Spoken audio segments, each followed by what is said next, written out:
بسم اللہ الرحمن الرحیم۔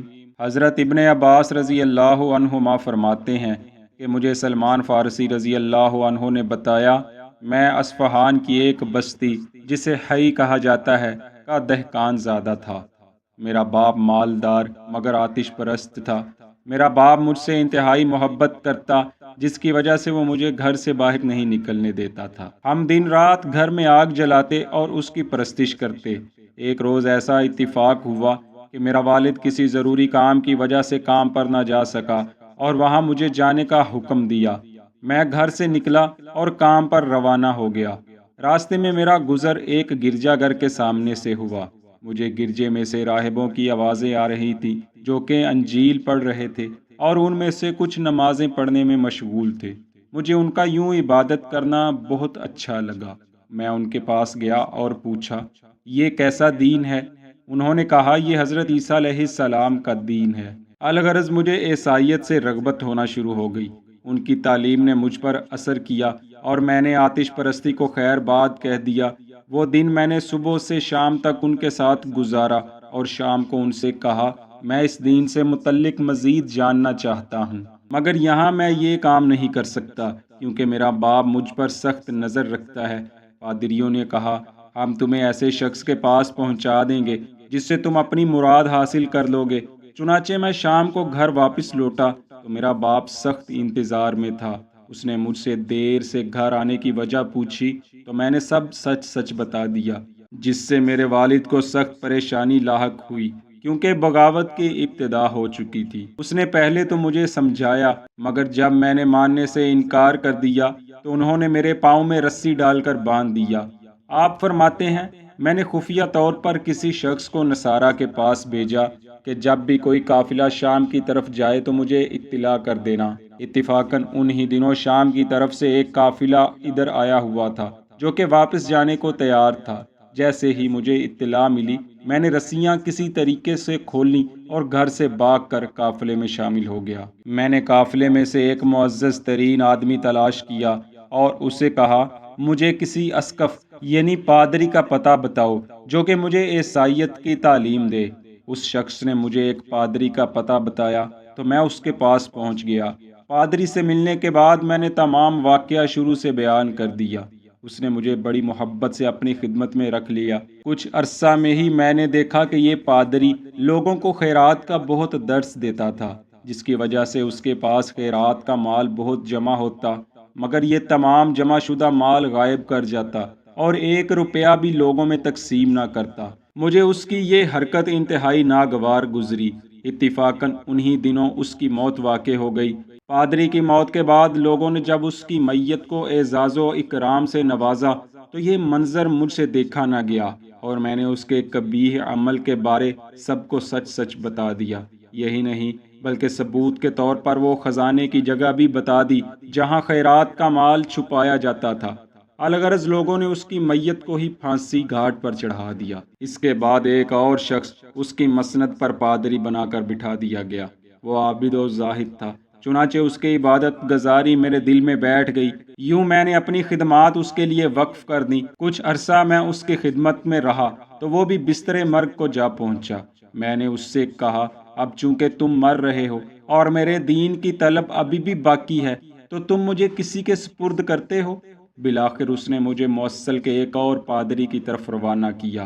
یہ حضرت سلمان فارسی رضی اللہ عنہ کی زندگی میں آنے والا تیسرا پادری تھا۔ آپ فرماتے ہیں، میں موصل پہنچا اور ایک اور پادری کی خدمت پر مامور ہو گیا، حتیٰ کہ اس کی بھی موت واقع ہو گئی، مگر موت سے پہلے اس نے مجھے نصیبین کے ایک اور پادری کی طرف روانہ کر دیا۔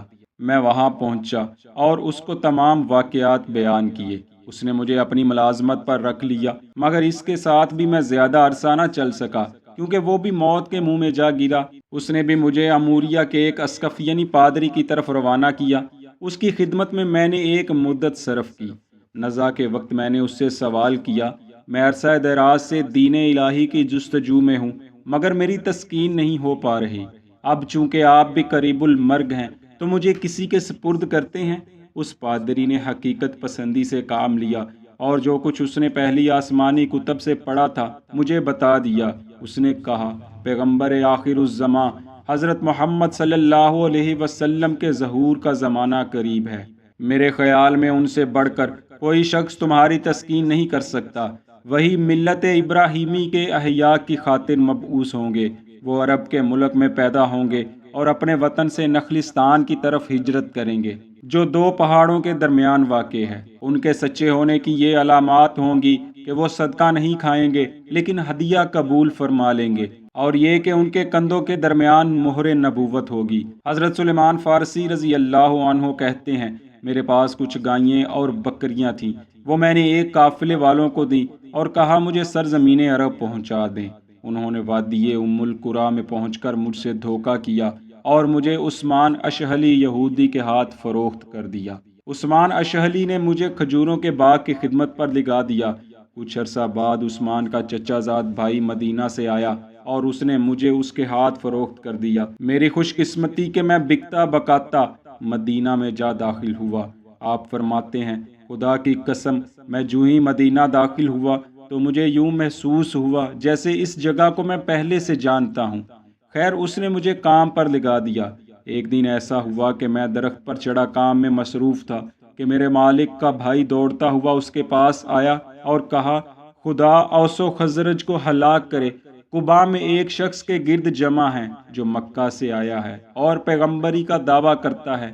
آپ فرماتے ہیں، یہ الفاظ ابھی میرے کان میں پڑے ہی تھے کہ میں فرط مسرت سے جھوم اٹھا۔ عین ممکن تھا کہ میں خوشی میں درخت سے گر جاتا۔ میں نے خود کو سنبھالا اور جھٹ سے درخت سے چھلانگ لگا کر دونوں کے سامنے جا کھڑا ہوا اور پوچھا، تم لوگ کس کی بات کر رہے ہو؟ میرا یہ پوچھنا تھا کہ میرے مالک نے ایک زوردار تھپڑ میرے منہ پر رسید کر دیا۔ کہنے لگا، تمہارا ان فضول کاموں سے کیا سروکار، جاؤ اپنا کام کرو۔ میں اپنے کام پر واپس لگ گیا اور سوچنے لگا، ہو نہ ہو یہ وہی شخص ہے جس کے لیے میں مارا مارا پھرتا ہوں۔ چنانچہ میں رات ہونے کا انتظار کرنے لگا۔ رات کی تاریکی چھائی تو میں نے کچھ کھجوریں حاصل کی اور آپ صلی اللہ علیہ وسلم کی خدمت میں حاضر ہو گیا۔ میں نے عرض کیا، آپ اصلاح کی خاطر تشریف لے جا رہے ہیں اور ضرورت مند غرباء کی ایک جماعت آپ کے ہمراہ ہے، یہ کھجوریں بطور صدقہ لایا ہوں۔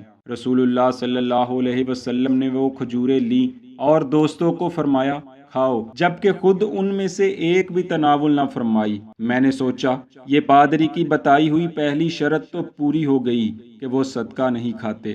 اگلے دن میں نے پھر کھجوریں لی اور دوبارہ آپ کی خدمت میں حاضر ہو گیا اور وہ کھجوریں بطور ہدیہ پیش کی۔ آپ صلی اللہ علیہ وسلم نے وہ قبول فرمائیں اور خود بھی تناول فرمائیں اور صحابہ کو بھی حکم فرمایا۔ حضرت سلمان فارسی فرماتے ہیں، میں نے وہ کھجوریں گنی ہوئی تھیں، وہ 25 تھیں جب میں لے کر آیا تھا، مگر جب میں نے ان کی گٹلیاں اکٹھی کی تو وہ 1000 ہوئیں۔ الغرض پادری کی بتائی ہوئی دوسری شرط بھی پوری ہو گئی۔ آپ فرماتے ہیں، میں جب تیسری مرتبہ آپ کی بارگاہ میں حاضر ہوا تو آپ جنت البقیع میں ایک صحابی کے جنازہ کے ساتھ تشریف لے گئے تھے۔ میں نے آپ سے ملاقات کی اور آپ کے پیچھے کھڑا ہو گیا۔